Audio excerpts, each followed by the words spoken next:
name is Niels Bourgonje and I directed the short film Skogafoss.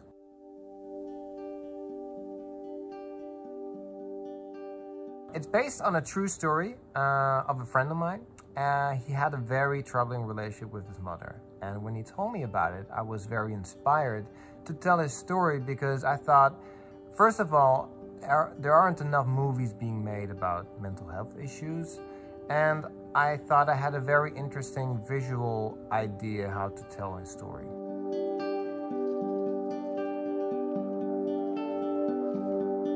Yes, absolutely. There's a very strong connection to nature. I think, as I do with most of my movies, I try to let the location be a very important aspect of the visual storytelling.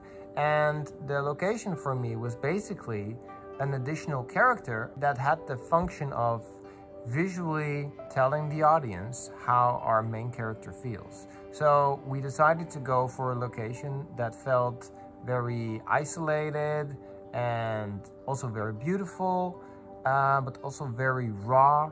And I think this kind of communicates the feelings and the inner workings of our main character.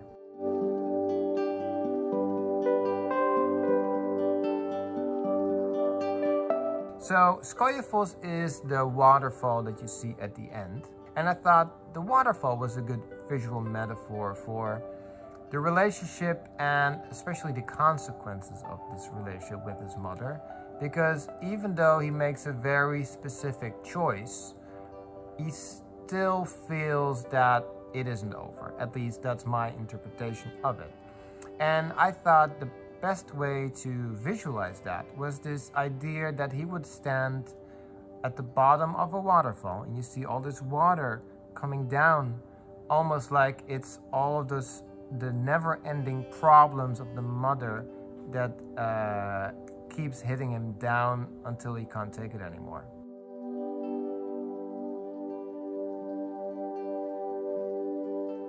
Iceland was actually a very expensive location.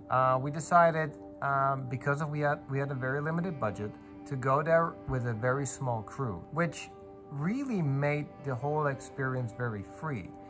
Normally, I would be very specific at what location I would be shooting because you can't take 15 or 20 people from A to B as quickly.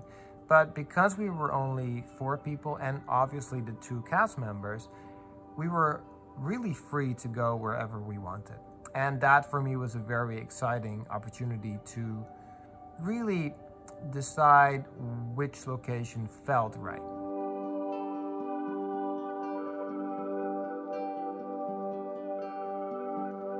Yes, this is absolutely what the movie is about. So it's basically the choice.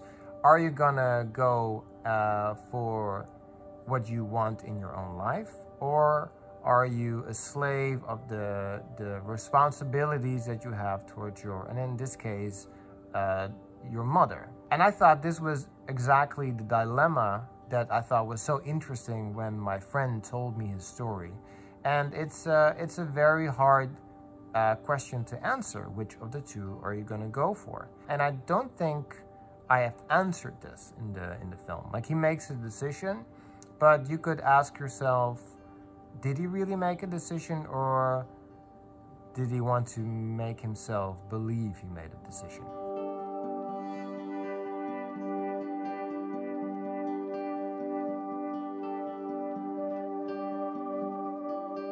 Yes, peculiar is a very interesting way of putting it. It was very interesting because we had our 3rd actress, in this case, who played the mother, in Amsterdam, live, so we could have a direct connection with her. And we were very fortunate that she was willing to stay up until, I think, 3 a.m. in the morning because of the time difference with Iceland. But I thought it was very important to have not just a real person talking to our main actor.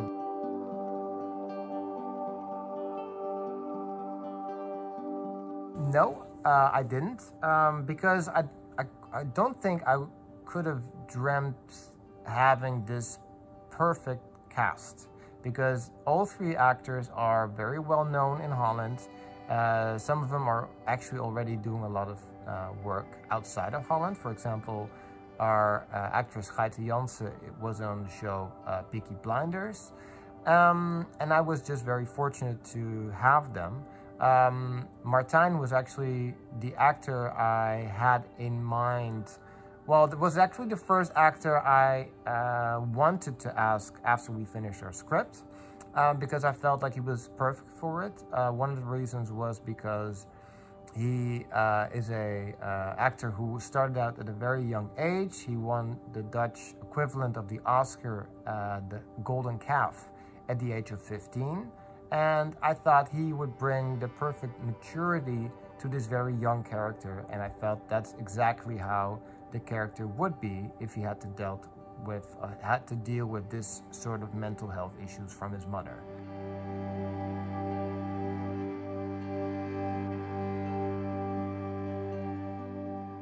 The original idea was to shoot this movie in 2 days, and unfortunately, one of our days was very cloudy and the second day was very sunny. So we decided to shoot the entire film in 1 day. It ended up being a 16-hour day, and one of the final scenes, you could see how exhausted Martijn is and Geite, because they just had a very long day. Luckily, we shot our movie chronologically, so you gradually see them becoming more and more tired, which ended up working perfectly for our film. Yes, those were the questions I had to answer. I hope you enjoyed them. I hope you enjoyed the film, or you're going to enjoy the film if you haven't seen it yet. And thank you to the Vertigo Film Festival for selecting me.